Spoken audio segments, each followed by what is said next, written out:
See, there's a world around you that you've trained yourself not to see. Call it paranormal, supernatural, occult, whatever. But inside all of us is an uncontrollable fear of the dark. Kids are told it's irrational, but it's not. Fear is what protects you from the things you don't believe in. I learned the truth a long time ago. Just because you can't see something doesn't mean it can't kill you.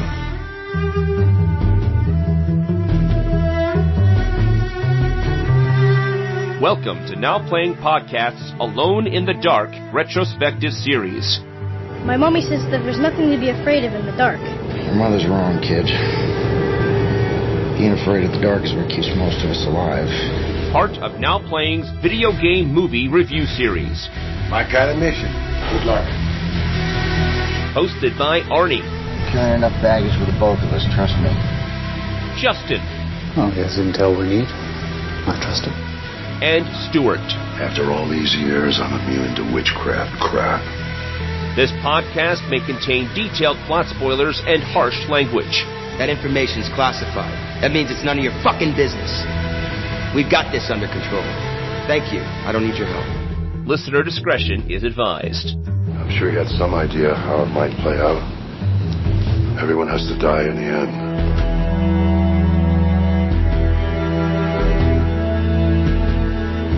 Today we're discussing Alone in the Dark 2, starring Rick Yune, Rachel Spector, and Lance Henriksen, otherwise known as Lance I'll Do Anything for a Paycheck Henriksen.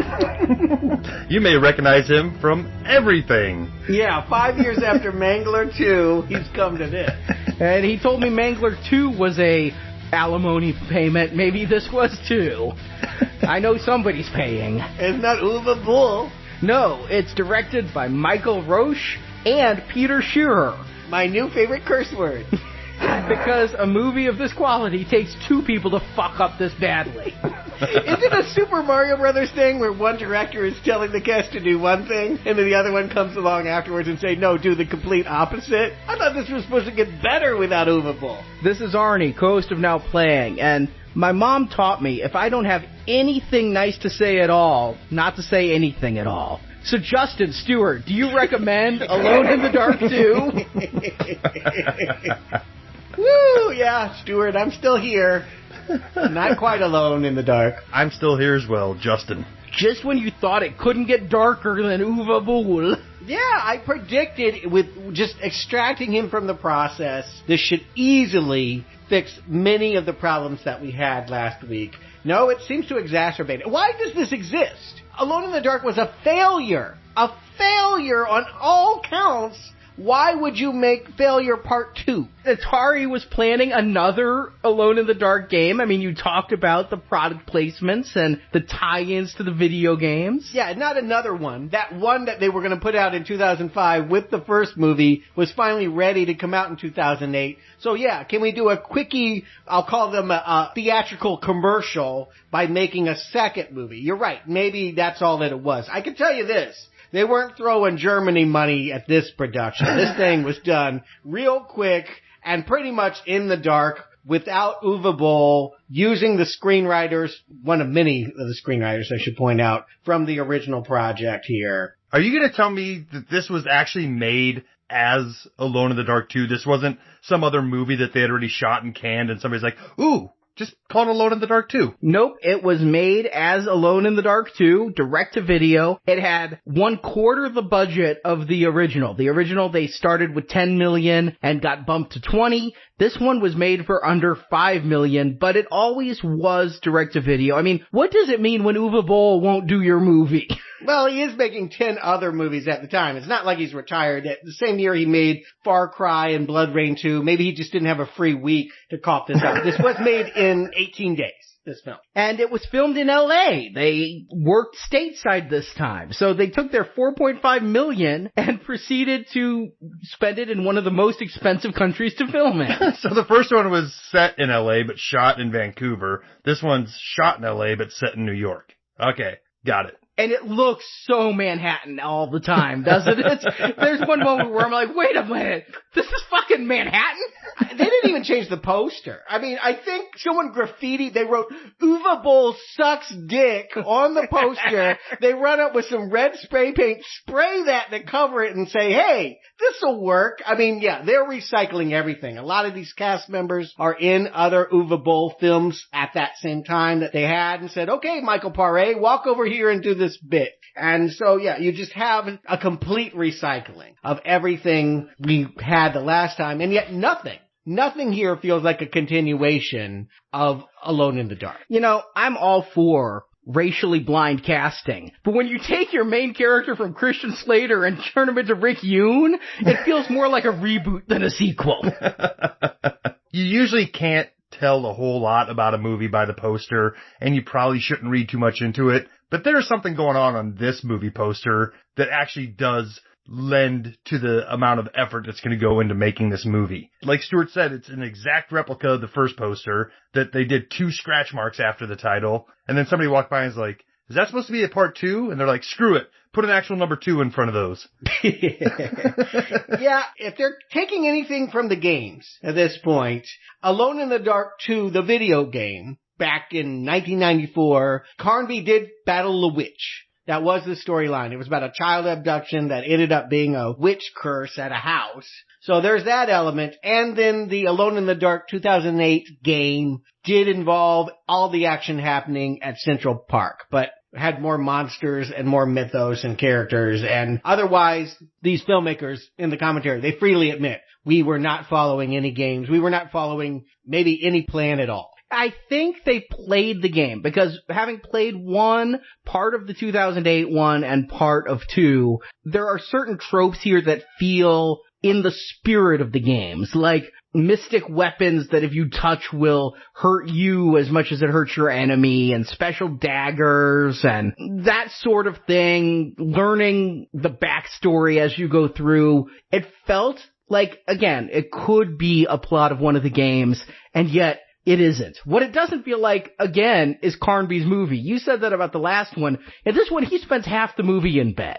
Yeah, and in the behind-the-scenes featurette, yes, they bothered. Jason Connery, Sean's son, we all love his work, but he's here for 5 seconds. He admits fans might be a little disappointed that the same amount of care for special effects is not applied, but they did really want to capture the spirit and the feel of the video game. I'm going to argue they actually captured the feel of being alone in the dark. Literally. Like, the viewer is just stumbling around, groping into a void, trying to grab onto a plot, trying to grab onto a character, trying to find a camera shot that will establish what is going on screen. I watched this movie today 3 times in a row. Because I knew folks wanted me to say something cogent, intelligible, and I am still in the dark. Justin, I'm afraid we're going to have to stop recording. I need to take Stuart to the ER.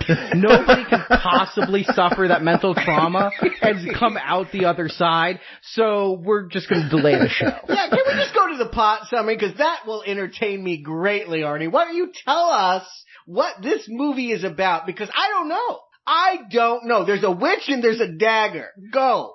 Yeah, did you stub your toe on a plot summary somewhere in the dark?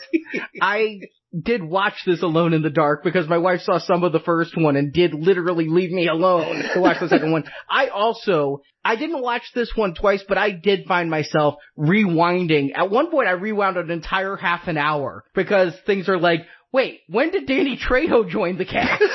And where did he go? It's like he showed up to have a beer with somebody. Yep. And just, hey, Danny, get in the shot. He and Bill Moseley were trying to find their way to Rob Zombie's set of Halloween, and they wound up here. For like half a day, and then they're gone. Here's what I put together on watching this thing in what felt like Memento style. Oh, I'm going to back up 5 minutes. Rick Yune plays Edward Carnby, a paranormal investigator, I think. I'm honestly not quite sure.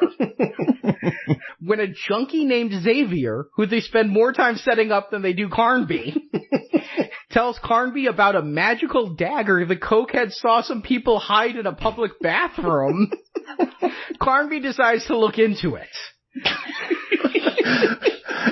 Please go on. I can't stop, but you can go on.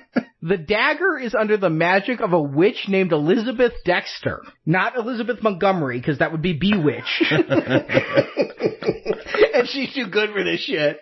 And Elizabeth Dexter uses her power to have Xander stab Carnby. This infects the investigator, and he's taken into the care of a group of witch hunters. They include Dexter, played by Bill Moseley, his daughter Natalie, played by Rachel Spector, and then there's Boyle and Perry, played by Danny Trejo. Dexter calls upon his father's associate, Master Witch Hunter Abner Ludenberg, played by Lance Henriksen, for help. Abner gives some vague advice, but avoids getting directly involved, because that would involve actually reading. It's revealed that the witch has learned the trick of immortality, inhabiting a series of bodies as the old one ages. Dexter's father, Ward, was a disciple of the witch, and he first sacrifices Dexter's wife to the witch in exchange for magic. He then makes a deal with the witch. She can have his granddaughter Natalie when she reaches a certain age. Apparently that age is very specific because she doesn't have a birthday here, when she's 24 and 3 months. And what does he get out of that?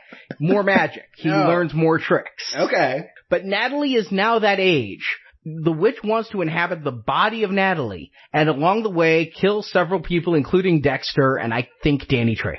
She succeeds in taking control of Natalie's body, but Carnby stabs Natalie with the dagger, imprisoning the witch in the blade and returning Natalie to normal as credits roll. Oh, that's what happened. Okay. You watched it 3 times.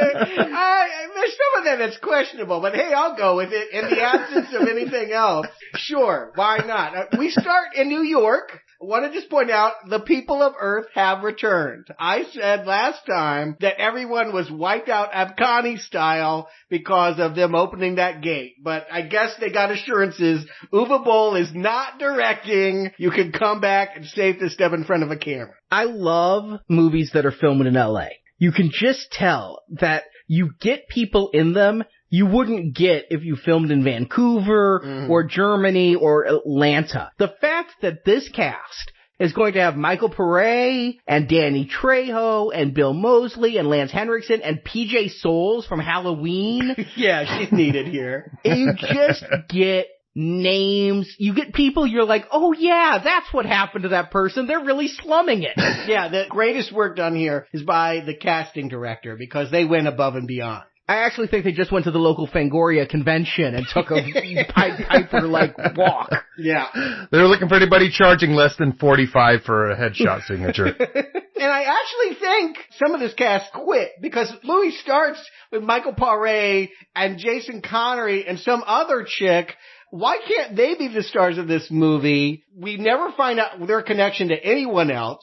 They're the Drew Barrymore of this film. Is that what it is? It takes 3 of them to equal Barrymore's star power. Yeah, they want to start off by killing some celebrity deaths. We know that Jason Connery is infected with being the son of Sean Connery and not having as good a looks or acting career, and now has lines running up and down his face that are the results of a witch curse. There is a witch blade. I think that's a different series. And I think Uwe Boll did it. But yes, because he touched a dagger, he is now infected with something that will control his mind. The chick that's with him is also infected with this. So let's hide in a public bathroom in Central Park. Man, they are lucky the only thing they encounter are wisps of smoke. I was afraid we were going to be alone in the dark with George Michael. Nobody wants that after listening Without Prejudice. Volume 1, excuse me. Well, I have to applaud you for keeping up so far because they took away our wall of explanation at the beginning of this movie. I don't know what's going on. They just throw us right in here. Yes, if you don't have a scroll, and I mean that like a parchment that you have to unscroll at the beginning. Maybe they thought this would be theatrical and they could go back old school and hand you pamphlets as you bought your tickets. Again, why can't these just be the characters that we follow for the rest of this movie? It's very confusing that we have 2 scenes that are almost identical people. This is the first of one where 3 people run into this bathroom talking some jive about a dagger and... A dagger, not a gagger. I'm gagging a little vomit in my mouth just thinking about this. So they have a dagger with a pull-out hilt that inside has a vial with what looks like a tequila worm inside. Yeah. But it's actually a shaving off of a heart, which I learned from the commentary is the heart of the last body the witch inhabited. Wow. Okay. I gotta just say the commentary. It is the least useful one. Although Uwe Boll actually at one point is like, I'm gonna stop talking now until I talk again during his commentary. This one is even less enlightening, except Bill Moseley, he hung around. I don't know why. Maybe the catering was good, but he asked the questions I wanted real answers to. Not why are you making this, but what's this character doing now? Where did this person go? He actually didn't know what happened to his own character. He's like, where am I? I'm like, oh, I'm dead? Oh, okay. I'm like, you read the script. Like, you should know. He read his pages and took a paycheck. What's the motivation for my goatee? Yeah, well, yeah. He actually explained that. But he does go on and on about how he's so happy this is a union job. This is kind of the stereotypical union job. Absolute bare minimum work for maximum money. I don't think he really paid much attention to what film he was doing this week. And Black Magic is clearly at work here because they take this heartstring / tequila worm and wrap it in paper towels. We know very well because in the previous scene, this drug dealer, Xavier, is looking for paper towels and cannot find them. They pull them out of God knows where to wrap this heartstring in and set it on fire while the drug dealer is cowering in the last stall, wondering how have things gotten so bad. I was thinking about the movie High Tension and Maniac, both of which have bathroom scenes with somebody hiding in a stall, and they stop before getting to the last stall, and it's like, why are they stopping? The commentary tells me they weren't looking for a person, they were looking for some place to hide the knife, and they found a pipe and stopped looking any further. All right, so help me out. We know because they cut away to POV shots of something zooming through tree branches that they are being pursued by a creature. It manifests itself as black smoke, but is in fact a witch? Yes. Okay, and all this witch wants is the dagger. But this, so far, is meta-knowledge that you have from watching this movie. Right, so somebody who watched Alone in the Dark and is now watching Alone in the Dark 2, I'm still thinking, okay, here come the alien dog creatures.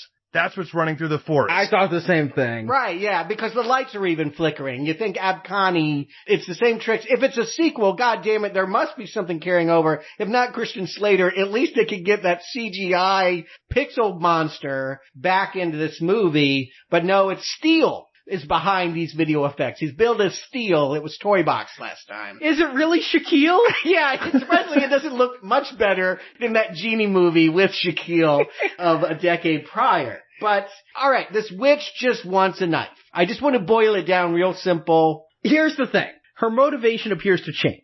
The knife is the MacGuffin for the first hour of the film. Right. And then at a certain point later on, which we'll get to, they throw the knife away because she doesn't want the knife anymore. What she really wants is the girl. And then the knife is actually her kryptonite, as the knife is the one thing that could kill her. Yeah, it hurts.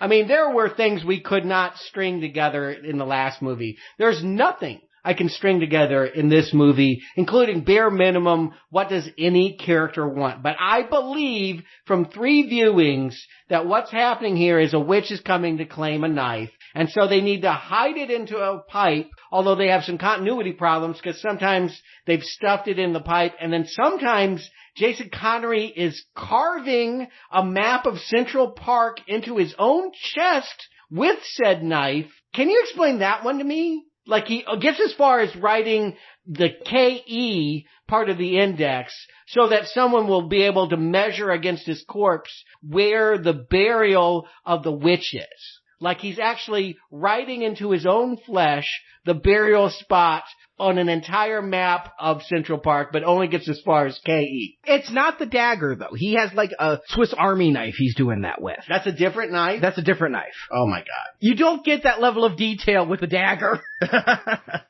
And I believe he's doing it because he's possessed now to some degree because he's been stabbed, but we don't know what that possession is. Is it the witch or is it an infection? No. He's trying to expose where the witch is because if they can find out where she's buried, they can stop her. And in daylight, she has no powers. So they just need to make it for the next half hour and then they can go to this spot on the map that rather than get a pen and write out for the next person to find, he's just carving into his... Because he is having visions. Flashes of things that have taken place somewhere. I guess he is. We'll know that the next person infected is certainly getting that this Xavier drug dealer who is hiding in there and hears the deaths of Michael Paré and Jason Connery and Nameless Chick off camera is also not spared. He doesn't touch the dagger that turns you into the infected, or does he? I think he touched the dagger and then put it back in the pipe again. Okay. Because we see the black smoke call him into his stall, but it would make more sense if he got passed over by the witch and then went out to see what happened and said, oh, look, is that a dagger I see before me? Little literary reference there for you. I don't know, but I'm so interested in this movie, I'm literally reading the graffiti on the stall that he's hiding in where it says things like, I like cock personally. But yes, the hook, before we get to the credits, is the black smoke, which we don't know yet is a witch, coming into the stall. And then we jump to an aerial shot of New York, which the directors were very excited to discuss their helicopter tour where they did this. The word is coverage. I know that this movie was shot very quickly, and sometimes you don't get everything that you want, which is why you have second unit. You have other film crews that go back and get the details that you didn't get during the shot, and it's usually like close-ups of hands and things that we can see. There is so much that is happening in this movie that is out of frame or not done in close-up that we cannot establish, that I'm literally screaming that not another shot of New York Central Park, please. Please show me what he's carving into his chest because I don't understand what is going on. I don't understand when 3 days later that man in the hoodie is the same guy that was the drug dealer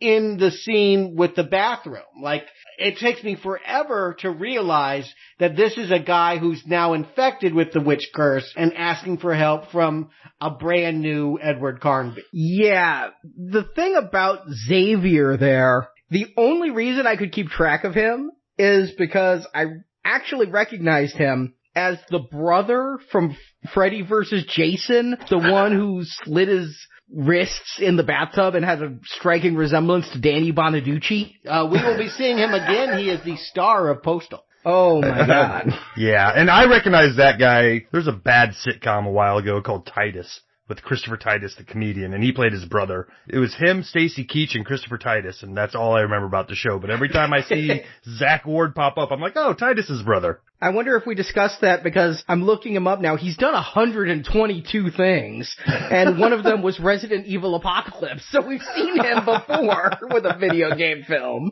But you want to establish that this is a character carrying over from the previous scene. You don't want the audience to not understand that that man under that hoodie is the same guy, but he looks nothing alike because now he has the lines in his face. And yeah, Rick Yune looks nothing like Christian Slater. He does look a little bit more like the character in the video game, in the later iteration. The character in the first 3 games was middle-aged, balding, and redhead with a mustache. It was the 30s. Right, but the character that got rebooted in the 2001 New Nightmare Alone in the Dark game did have a vaguely Asian, dark hair, youngish kind of quality that maybe they're getting closer to the game here by casting Rick Yune. I don't know. When I saw the later incarnations of the game, I thought he looked more like the rejected lead singer of the Black Crowes than an Asian, but I guess if you cut his hair, maybe Rick Yune, maybe, I don't know. You know what? Colorblind casting, get an actor who can act in the role. I don't care what they are. I don't care if it's a 2-foot-tall albino. Get him in this role, but Rick Yune, he doesn't do much at all in this movie. Watching this movie the first time, I did start this movie on one night and then have to do it again the next because it put me to sleep. I literally was falling asleep no matter how much coffee I was drinking. I realized the opening of this movie feels like it's not gonna suck. The opening of this movie makes me think this is going to be better. Yep. We have recognizable faces coming in. We have an obvious MacGuffin, which is a good storytelling element that everybody can recognize. We're all after the dagger. The bad person's after the dagger. We're bringing in our lead character, Carnby, and he's going to find the dagger, and they're going to break into a morgue. I am with this movie until the second bathroom scene, and it all just comes to a grinding halt. Yeah, that's what I mean, is that they almost repeat the opener to the point you have to ask, why did we even have the opening if we're going to do it again? That Carnby, okay, still a paranormal investigator. You ask, what does he do in this film? The one thing that he's brought in to do is to help this man that's infected with a witch curse deal with this curse. He doesn't know anything about this curse. He offers no talismans, not even a placebo, nothing to help this man with his problem. I'd ask for my money back, frankly. Is he even paid? Yeah, they hand him an envelope of cash. Xavier is describing all of the problems and the witch and everything, and all Carnby says is, I might be interested in the dagger. I thought he was taking a lead in exchange for fortune hunting. He wants to see what this mystical dagger is. And again, if this character ever opened up a book and did what any stereotypical paranormal investigator would do and tell us about ancient lore and the history of this witch or this dagger or something, that would be considered helpful. But the only thing Rick Yune knows what to do is how to break into the basement of a morgue and look at the bodies that this guy would have already seen having survived the attack in the bathroom. Which gives them an excuse to be somewhat alone in the dark here. Alone in the dark together. Yeah. Ooh. But we finally get a better look at what we're supposed to be afraid of. The men's room. And still up to this point, I'm still thinking alien dogs. That's what I'm expecting coming down the hall. I was too. And yeah, this is the second bathroom scene. I guess the point of the first one is it brought me into the action. I really was curious about what was going on, and it lets us know what's going to happen the second time. It's setting up suspense. It's creating a pattern so that it's more tense when it's somebody we're supposed to care about. Although I don't know why I should care about Carnby. It is strictly presumed empathy for people who've played the game or watched and actually liked the previous movie. Yeah, let me help this movie out a lot. We don't start with Michael Paré in a bathroom. We start with Rick Yune doing something that brings him into the idea of this dagger, where he's now an active character chasing a dagger, and it leads him to this bathroom where this junkie is going to stab him and say, oh, you want the dagger? Here it is. Let's see if you can handle this witch's curse now that you're infected with. But yeah, instead we get a repeat of the opener, and it's redundant. And being the virgin here to this entire property, I'll be honest with you, I didn't even catch, like the name Carnby didn't stick with me from the first one. I didn't catch it this time. I didn't even realize that was supposed to be a carryover character. Oh, wow. Or the thing that ties back to the original game. Uh-huh. Yeah, I can see that, of course, yeah. Yeah, there's nothing here to tell you that's Christian Slater. Quite the opposite, really. I guess what I'm saying is I didn't get that thread. Knowing nothing of the game, I didn't realize, okay, maybe this is the character, no matter who's playing him, that you would know from the game. Yeah, why not just have it be a random person and continue the monster? If you can't afford Christian Slater and Tara Reid and Stephen Dorff, then yeah, you just keep the same monster. You can't afford them. Stop. Just stop. Go back and make a student film and get some funding so you can say, hey, look, we afforded these out-of-work once-wers.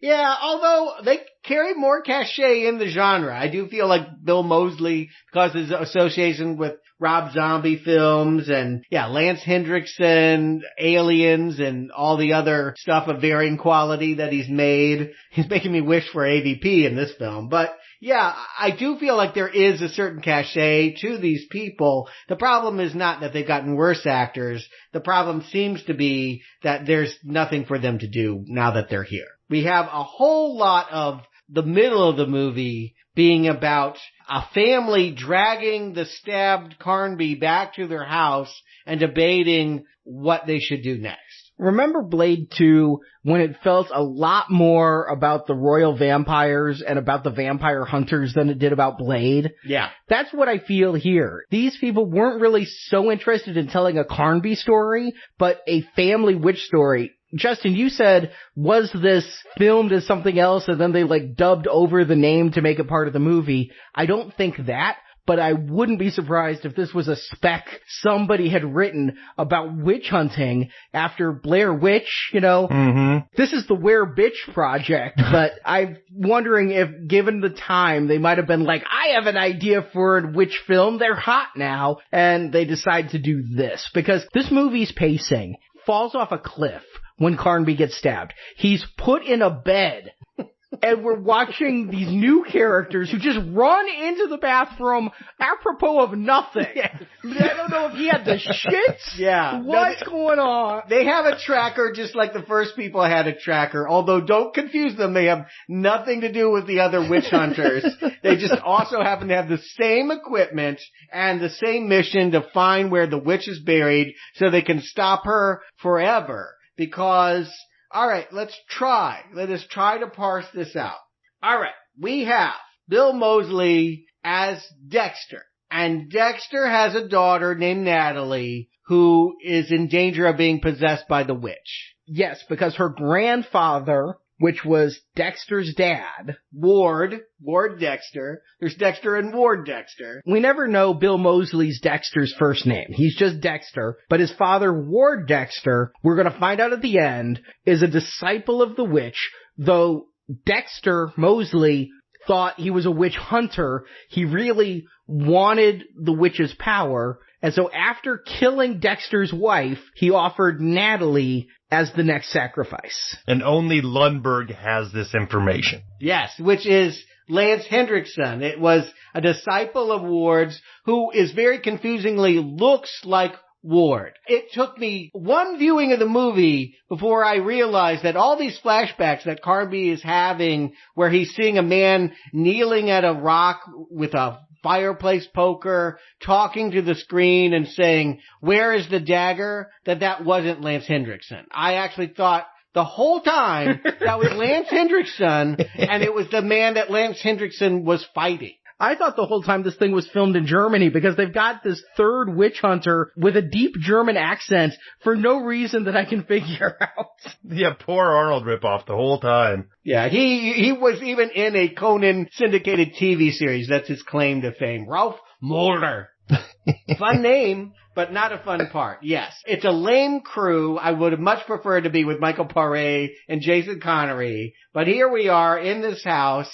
So if all they want to know is where the witch is, and anyone that gets stabbed with a dagger is going to come to the witch, why not just follow Carnby to where the witch's lair is, since she's beckoning him in every scene to come to her? But he looks in a mirror in his vision, so now she's coming to them. Ugh. Because that makes sense. But the whole point is she can't get out of the grave because she was buried alive. So she needs to free herself. That's the thing, is we keep being told that she's trapped and needs to get out, and I see no evidence of this because this chick is popping up everywhere. In every scene, we see some woman in a hoodie walking around making sparks fly in the air. But yes, we are to understand ultimately she was buried alive and is looking for someone to free her from her tomb, I think.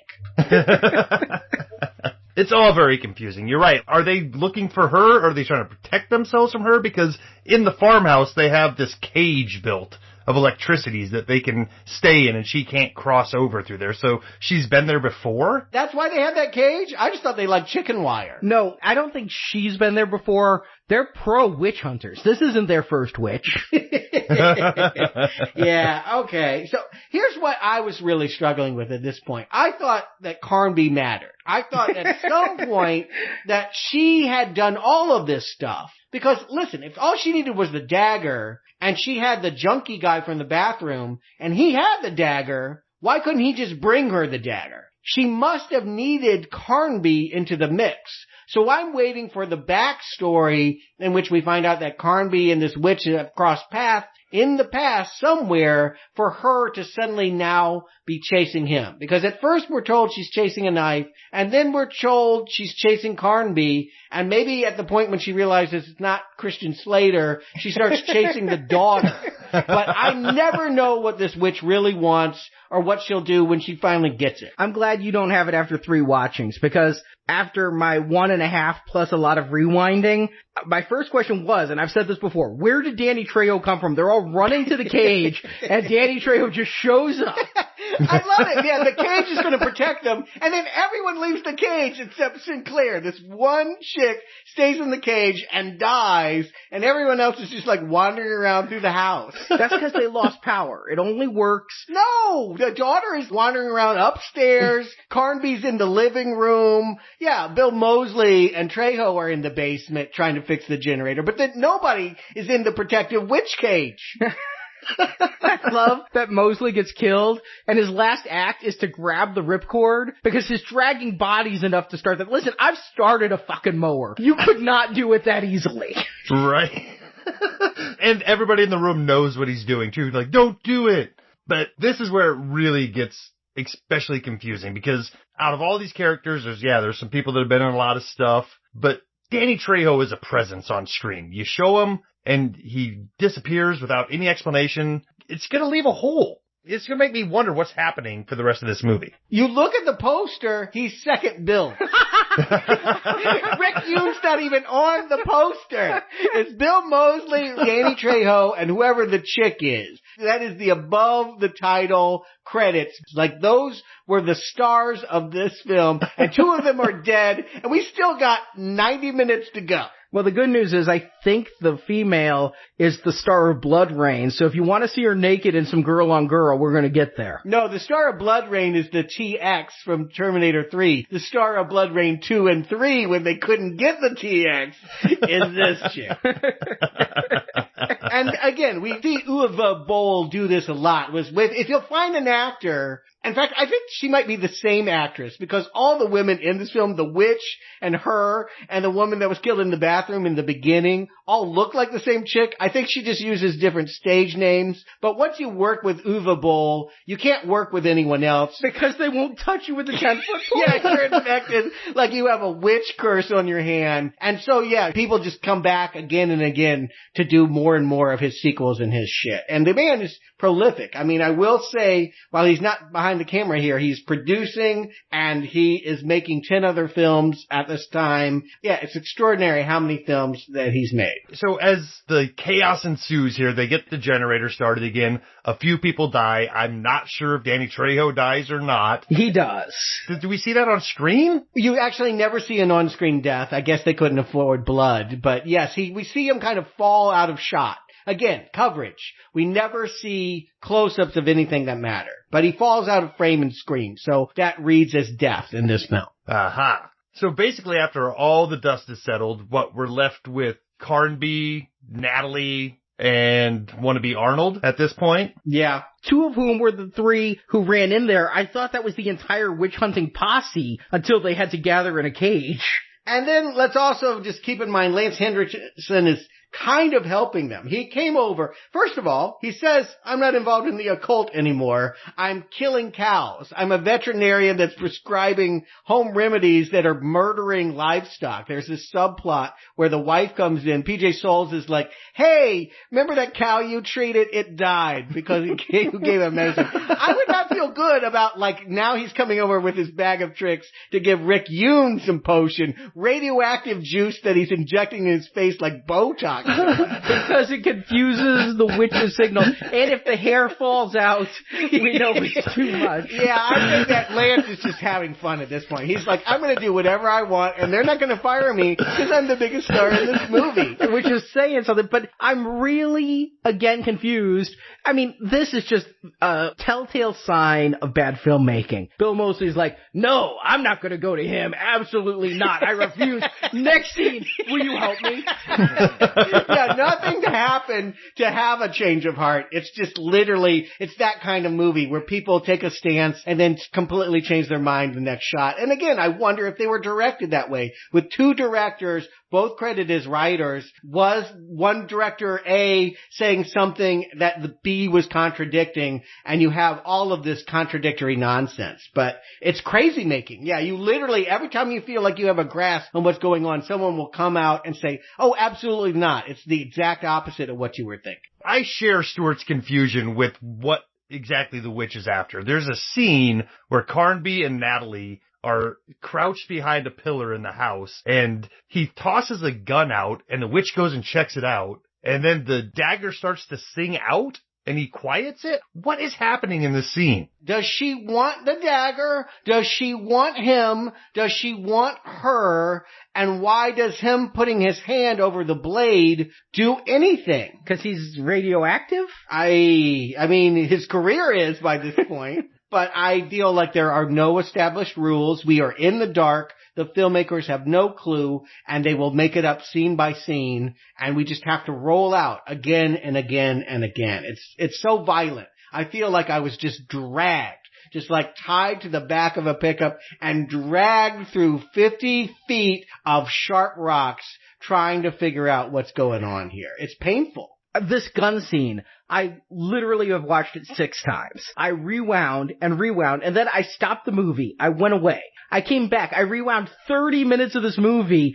I'm going back to Danny Trejo again to try to figure that out. Because if I can figure out where he has the answer, if I can figure out where Danny Trejo came from, I could figure out anything. That was my belief. And so I see this gun scene, and yeah, he's like holding the gun. Natalie wants to shoot the witch. Yes. And he says something about tracer bullets, like bullets are what draw her, like she'll be able to find where they are if they shoot her with bullets, which I'm like, no, they're looking for you because you looked in the mirror, and the dagger's also making a noise that you can stop emitting when you put your hand over it. I mean, this is so bad, I think M. Night Shyamalan wrote it. But you can touch the blade? I thought touching the blade was bad. Not even being cut, just touching it. Is it because you're already covered in Red Vine's licorice? Yeah, it's absolutely painful to try and, I mean, there are simple choices you can make if you wanted people to follow a story. No filmmaker wants to make something that is this meaningless. Right now, we have no meaning to any object on screen. We could be focused on anything, and it would convey no more information than what we're seeing here. You want to make choices that allow people to understand a set rules. That's every filmmaker all the time. We want to understand what the objects on screen represent so that we can follow it over the course of change. And I'm telling you, every time I get my finger on what might be going on, it is contradicted and changed, including the whole fucking thing was that the grandfather supposedly was fighting the witch with Lance Henriksen, and then surprise, surprise, Lance Henriksen knew all along that the grandfather wanted to be the witch? Because the witch knew how to live forever, and he wanted that. Or wanted to get laid. Something said about sexual favors, which I'm wondering, is this a commentary on Uwe Boll and Tara Reid or something? Is this how he works? I will say a little public service announcement. If you do decide to focus in on the dagger as the thing to follow from scene to scene, don't look at it too closely because many, many shots, it's just obviously a rubber prop thing that is just flopping around the scene. I noticed that too. I thought that was like a property of it.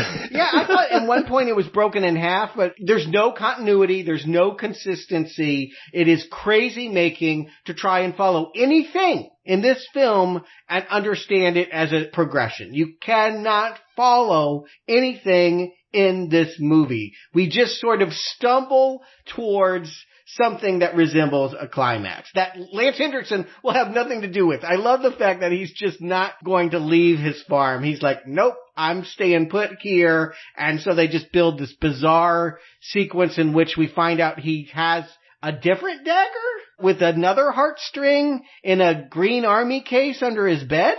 Where did that dagger come from? Yeah, and he straight up lies to Carnby. Carnby had visions of this army chest. Yeah, but it was the daughter, Natalie, that ends up finding this thing and then creating some force field around her and summoning the witch out of a closet. Anybody got thoughts on that? No. I mean, it gave PJ Soul something to do. I think she came in and dusted off a lamp or something. But other than that, I don't know what this scene was. Was it product placement? GE? Who could have gotten in on this scene? There's a lot of light flickering, but I couldn't tell you what was being conveyed. I thought maybe they were setting us up for something in the finale where it's like, okay, she could have a force field to protect herself for when the witch actually manifests herself and they can have some sort of battle. Not that I want to see that or I want the movie to go that direction, but I thought that's what they were setting up. Yeah, well, we see that Lance Henriksen will go, he tells fake Arnold, oh, you can't kill her with this shotgun. You got to go get my radioactive green serum and pour it over the bullets, and then you can shoot the little tequila worm in the hilt of the dagger that'll make the force field go away and make the witch go back to wherever the hell she was. But I thought in that Green Army chest, they just found the Holy Grail because she pulls out a chalice. Yeah, I know. Yeah, there's a whole bunch of shit in there again, I don't know what this is supposed to mean. Does this mean that he's in on it or that he has been holding on to the idea that he could one day find the witch? He will never pick up the challenge of trying to get to we're told he spent his whole life trying to find out where this witch was buried. You would think that this would be the moment of I'm coming out of retirement. I'm not that good as a vet. I'm killing too many animals. I'm going to go back to the witch hunting thing and join these young folk and have some sensible climax. But nope. Okay. I figured this out. Okay. I've been rewinding in here. Okay. In the Green Army chest yes. was another vial with a slice of a heart. So it was the same dagger. There's only been one dagger. Okay. But this is another heart piece. Okay, yeah, because the other one got burned up by Michael Paré in the sink at the beginning with the magic paper claw. Uh-huh. Okay. Does that help you? It doesn't help me. Only to a degree. It helps them move along towards something resembling an ending, which I desperately need. I want it over too. And Lance Henriksen is not going along. He hands them something again. We have nothing in close-up. It looks like the kind of shovel you would use for a day at the beach with a sand pail and says, good luck to you. They never use it. I don't know what it was, but that was it. He's out of the film. Well, not yet. Yeah, you're right. We come back to him for an epilogue. They got him on one set, the farm set. They filmed many scenes, but he never went anywhere else. Never left that set, yep. Okay, so get ready to grab onto this one, because this one, it hit me swiftly in the face. This is when I realized, wait a second, I forgot we're supposed to be in New York, because New York doesn't have farms in Manhattan. Well, it's way out in the countryside, but guess what? The reason why Sean Connery's kid carved in K and E into his chest is because when you look at a map of Central Park, it'll lead you to a 4-story white building with dirty linen all over it that no one uses, and that's where the witch has a laboratory in the basement. And Lance Henriksen spent his entire life looking for this in Central Park and never fucking saw it. Central Park is not that big. I have walked all of Central Park, down one side and up the other in an afternoon. You know, if there was ever a missing search, you would not need a big search party to go through Central Park. I mean, yes, Manhattan is big, and this is a large garden in the middle of it, but still, you could find it in a year. And even if it were a tiny microscopic handle on the ground, yeah, if you spent your life, you would find it. This is a very large building with no other buildings around. Is it supposed to be a building? I thought it was a rock formation. No, it is a building. They walk into a 4-story white building and then say, oh, it must be in the basement, and then spend the next 10 minutes playing around with the steel door that will only lift up wide enough to allow her to crawl in. Yeah, no, they do a very ridiculous establishing shot. They do it twice. They show it sweeping from both sides to let us know that this is a large building they're walking into. Here's the worst part. They make their way through the maze of the basement and everything. Okay, fine. Maybe somebody could have never gotten through all of that and gotten through the major door. The way they get out is through just a sewage tunnel behind a wall of drywall. Magically. Yeah, they spend all this time to find the witch's grave, and guess what? It's not the witch's grave. I don't know what the hell kind of grave it is. There are dead women who get their heartstrings ripped out here and put into the little vials, but this is not where the witch is buried. It was where the witch was tied to a rock and tortured, although it wasn't really the witch, it was the women that the witch lived inside of. Yes, the donors. Yes. Okay. And this is like 10 minutes of the film. It's like wandering around looking at whatever. There's a tiki torch and they're just looking at every little jar.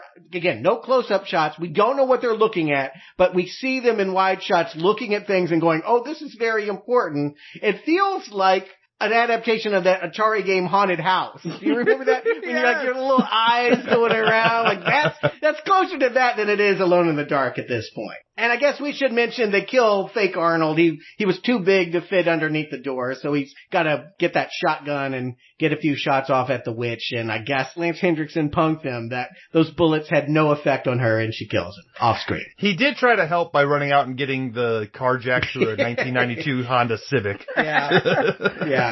I'm so lost at this point. I don't know what anybody is doing. All I know is that I think the witch is now a fan of Eminem by her fashion choices.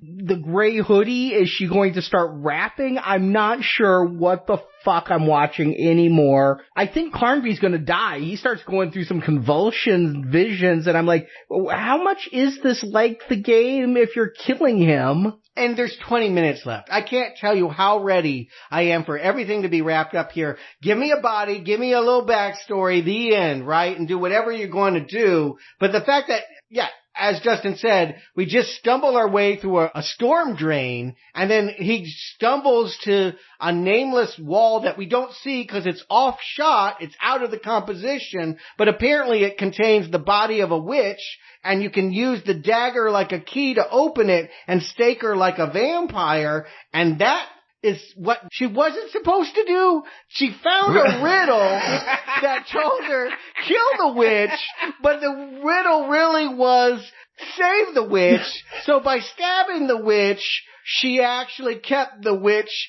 and the witch possessed her. I mean, if I sound like I'm just babbling, like I have scarlet fever and I need to be given some refreshments and hydrated and take a week or two off from watching a movie, I agree, I probably do. But 3 times I watched this movie, and that is what it is telling me.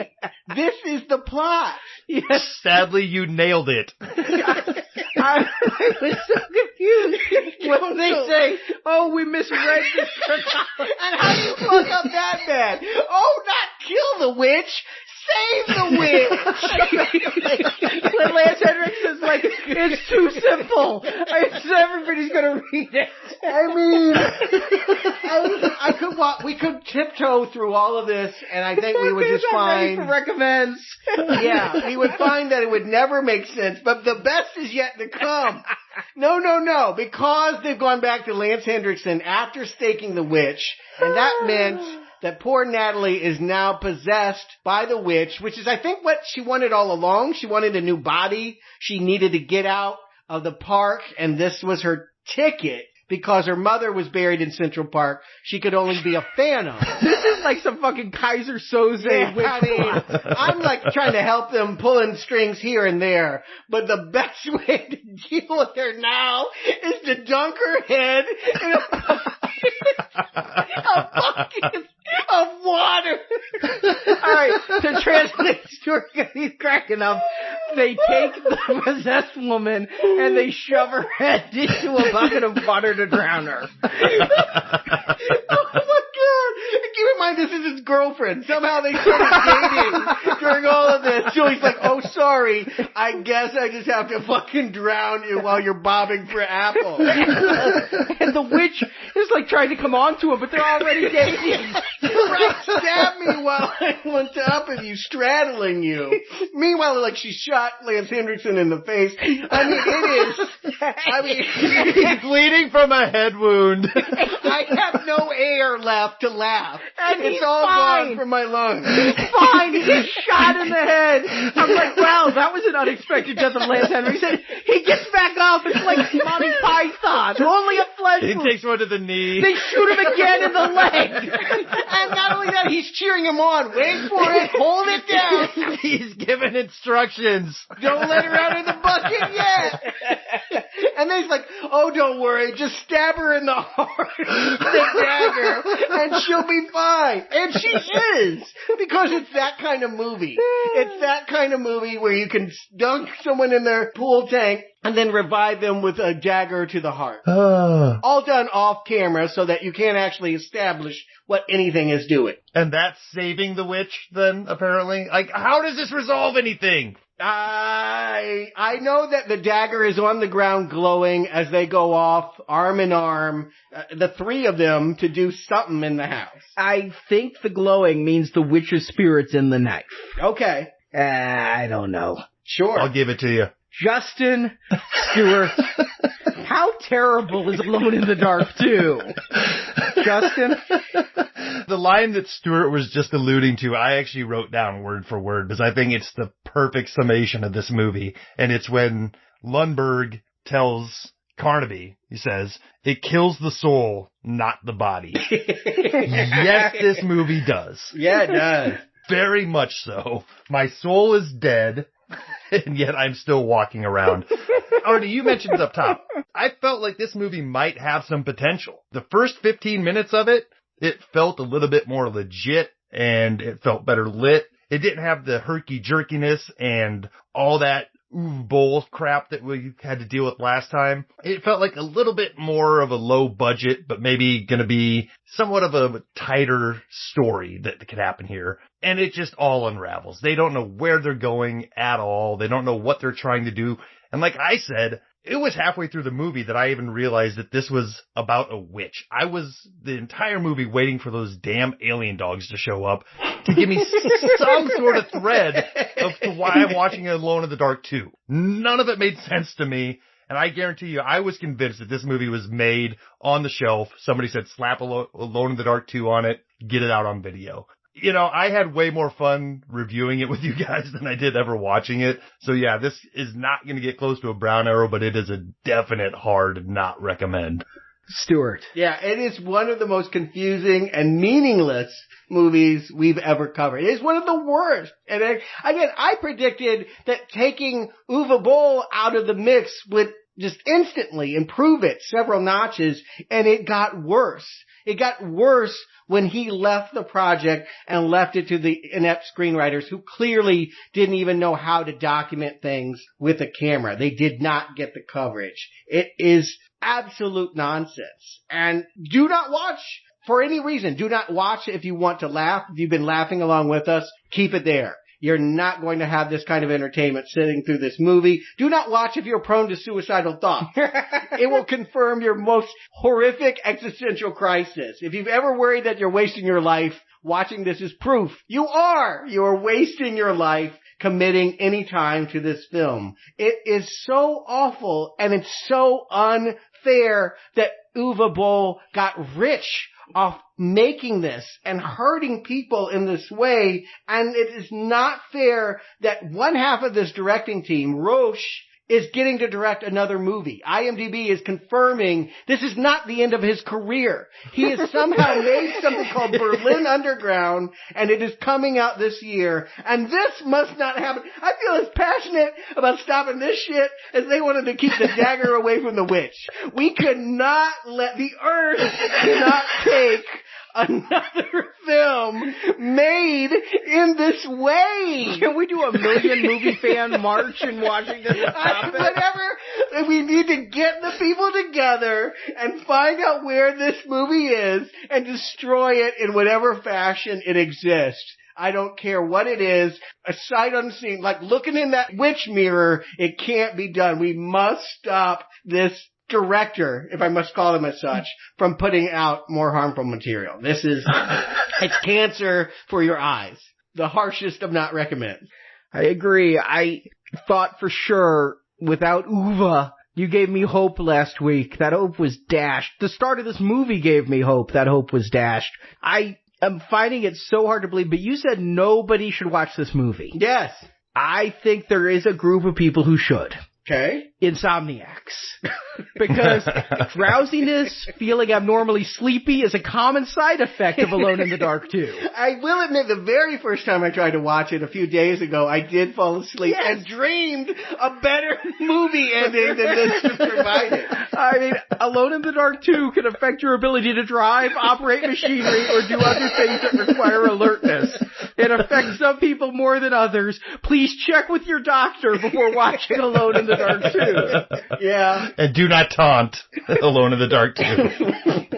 I mean, seriously, we just had this conversation about the worst movie we've ever reviewed. I couldn't fucking guess that a few weeks later we would see something that makes Deep Blue Sea 2 look like Citizen fucking Kane. It's true. I agree. I should not even predict that anymore. Guess what? We got 10 more Uwe fucking Boll movies to cherish. So why should we think that this one's going to be the bottom?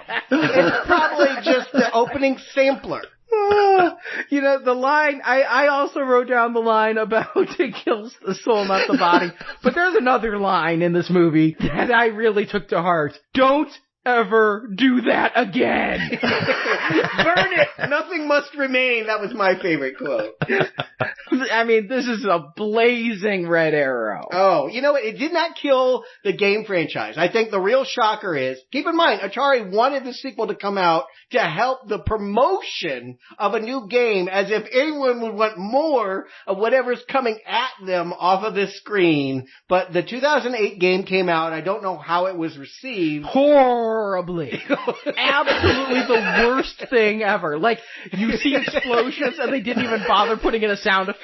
It's a game that's intended to be played online multiplayer, and if you try to play it alone, you just die endlessly, but yet it's hard to find anybody who bought the game to play with. It is considered the nail in the Alone in the Dark coffin. Oh, you're talking about the new thing that came out a couple of years ago? Yeah. Oh, okay. Well, that's what I was saying. I was surprised another one came out after 2008. Alone in the Dark Illumination. Yeah, it's like Carnby's kid teams up with a witch and a priest and an engineer to do something in a mining town, but that bad. All right. Yeah, I don't feel like it has a lot of potential to be a online player game, for sure. That doesn't make any sense. The funny thing is, Carnby teams up with a witch. The multiplayer thing, one person is Carnby, one person's a witch. Yeah, can't beat them, destroy everyone else.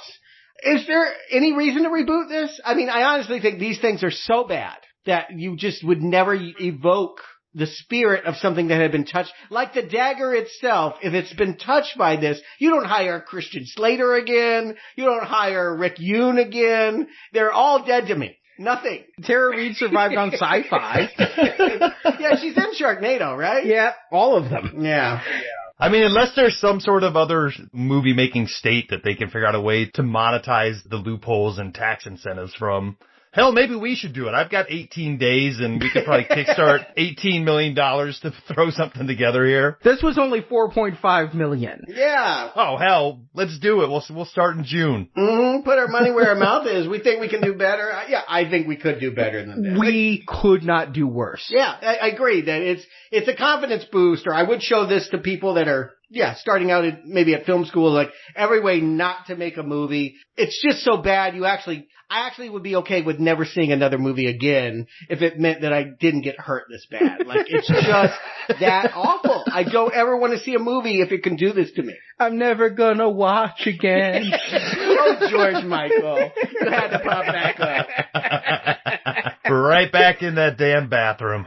We will be going back to the video games. We're going to take a little bit of time off. We must. Yes. We have to. I can't do it. We're going to cover Ant-Man and the Wasp next week. It's the Marvel movie I care about least, and yet suddenly I love it. It's great. It's in focus. I can see clear compositions. I know where people are standing, and there's a plot. They might even have had a third unit in addition to a second unit.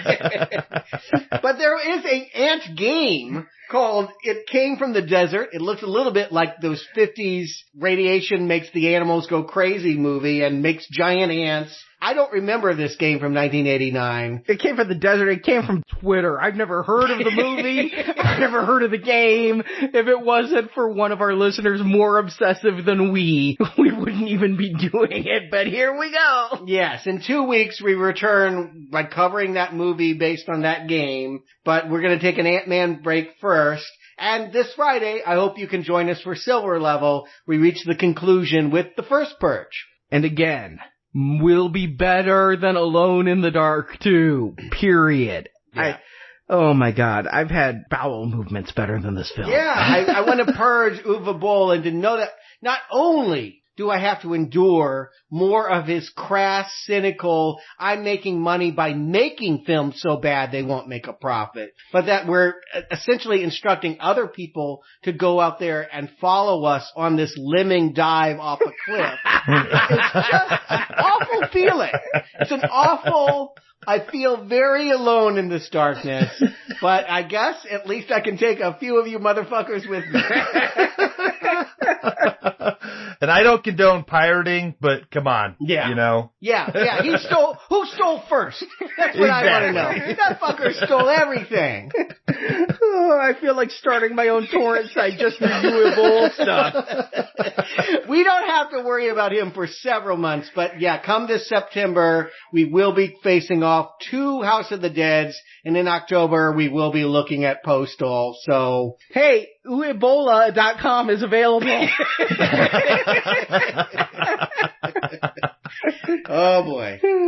Alright. And again, I just must reiterate, like a Surgeon General's warning, we are all slap happy at this point. We are like war buddies who came out of it and are laughing. Remember how Joe died? I mean, that's really where we're at. Yeah, Do not take this laughter as a sign that you will enjoy anything in this film. We're just traumatized. Yeah, exactly. I was reading about some kind of new therapy for post-traumatic stress, this EMDR therapy that you give for post-traumatic stress. I think I need it. Yeah, it couldn't hurt. It's eye movement, desensitization, and reprocessing. I need a way to reprocess this movie. Don't watch this movie.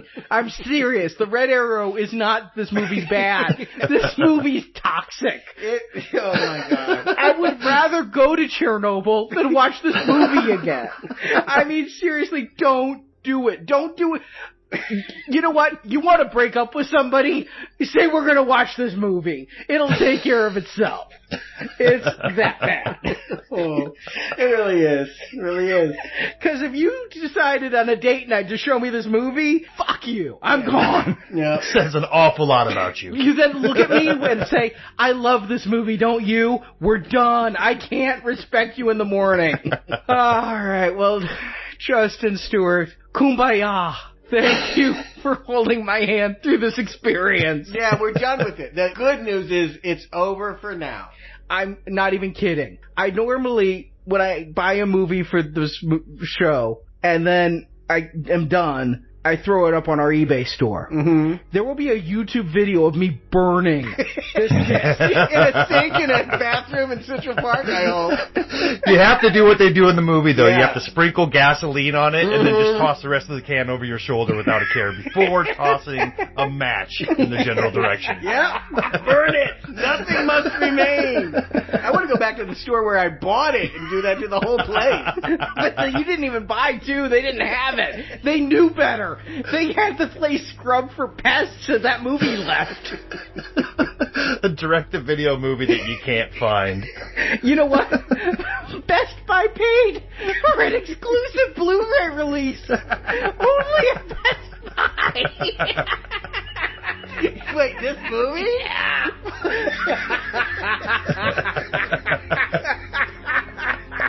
Is the witch running the fucking store? Who would do that kind of fucking curse to their customers? Uwe Boll. God damn that man. Until next time. Game over.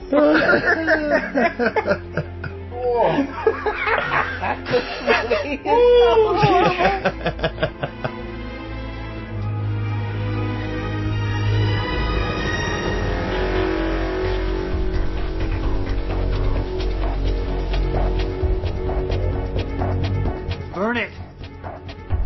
Burn it! Nothing must remain. Thank you for listening to this episode of Now Playing Podcast. We hope you've enjoyed the show. Some doors are meant to stay shut. Come back to NowPlayingPodcast.com each week for another new movie review podcast. Once you make it down here alive, you're already dead. And in the NowPlayingPodcast.com archives, you can find reviews of other video game movies, including Resident Evil, Doom, Final Fantasy, Prince of Persia, Super Mario Bros., The King of Kong, Tomb Raider, Street Fighter, Double Dragon, Rampage, Wing Commander, Mortal Kombat, and more. This signal's getting closer. We have to go. Also at our site, you can find hundreds of other movie reviews, including Star Wars, A Nightmare on Elm Street, Independence Day, the Avengers films, Back to the Future, Batman, Superman, The Fast and the Furious, and more. The answers I've been looking for my whole life could be on the other side of this thing. Do you want to continue? Insert money now to keep playing Now Playing. Now give it to me! Give it to me! Just give it to him. There's been enough killing today. Now Playing Podcast is a show without any sponsors or ads. We rely on support from listeners like you to keep Now Playing operating. It's your responsibility now. Just you. You can donate to the show and, as our thank you, receive bonus podcasts. Over 150 bonus movie reviews are available to choose from on the Now Playing Podbean page, including Alien, Night of the Living Dead, Jurassic Park, Ghostbusters, Indiana Jones, Lord of the Rings, Psycho, Troll, and more. It's not about how. It's about how much. Find a full list of available bonus shows at nowplayingpodcast.com/donate. Your grandfather sold you. And now she intends to come and collect. You can also join the Now Playing Patron campaign through our Podbean site. Patrons of $10 or more get a new exclusive movie review every month, plus even more perks, including one where you can pick a movie for our hosts to review. Find the details on our website. What price are you willing to pay, Carnby? What are you willing to pay? If you enjoy Now Playing, please head to iTunes and leave us a 5-star listing. It's the best way to help spread the word about the podcast. He's an idealist. They're the worst. I know, I was one once myself. If you want even more Now Playing reviews, place your order now for the first Now Playing book, Underrated Movies We Recommend. Get reviews of 125 films our hosts love. You can order the book by clicking the banner at the top of our homepage. Have you ever seen anything like this before? You can follow Now Playing on Facebook and Twitter, where we post announcements of new episodes and where the hosts post movie mini reviews. Links to our social media pages are available on our homepage. Let's get out of here. No, I gotta get back there. Gotta get closer to Look, you can hear them. Let's get the hell out of here. Now Playing Podcast is produced by Arnie Carvalho. You must be very proud. Now Playing's video game retrospective series is edited by Heath and Arnie. Let me look at you. You've been getting enough sleep? Now Playing credits read by Brock. Give me one reason why I should ever even speak to you again. The opinions expressed on Now Playing are those of the individual hosts and may not reflect the opinion of Venganza Media Incorporated. The list of people I trust is short. I won't make it any shorter. Venganza Media Incorporated is not affiliated with the motion pictures reviewed or otherwise referred to herein. All movie clips and music included in this podcast are the intellectual property of their respective copyright holders. They are included here for the purpose of review and no infringement is intended. You're putting us all in danger. No matter what you do, the witch will come for you. Now Playing Podcast is an exclusive trademark of Venganza Media Incorporated and may not be used without the express written permission of Venganza Media Incorporated. All rights reserved. Now you can either work with us or you'll end up a dead man. Now Playing is a Venganza Media production, copyright 2018, all rights reserved, and no part of this show may be reproduced, repurposed, or redistributed without the written permission of Venganza Media Incorporated. You should know, someone always has to die. It's not gonna be me!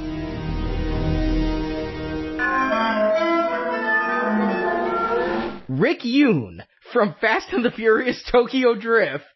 He's from the first one. Oh, he's from the first one? I thought it was remember there was that Asian guy that challenged him to a fight that never amounted to anything? That's Rick Yune. Oh, while he was stealing the stereos. Okay, yeah, alright. Okay. In the Green Army chest was another slice. I'm smashing shit because this movie sucks.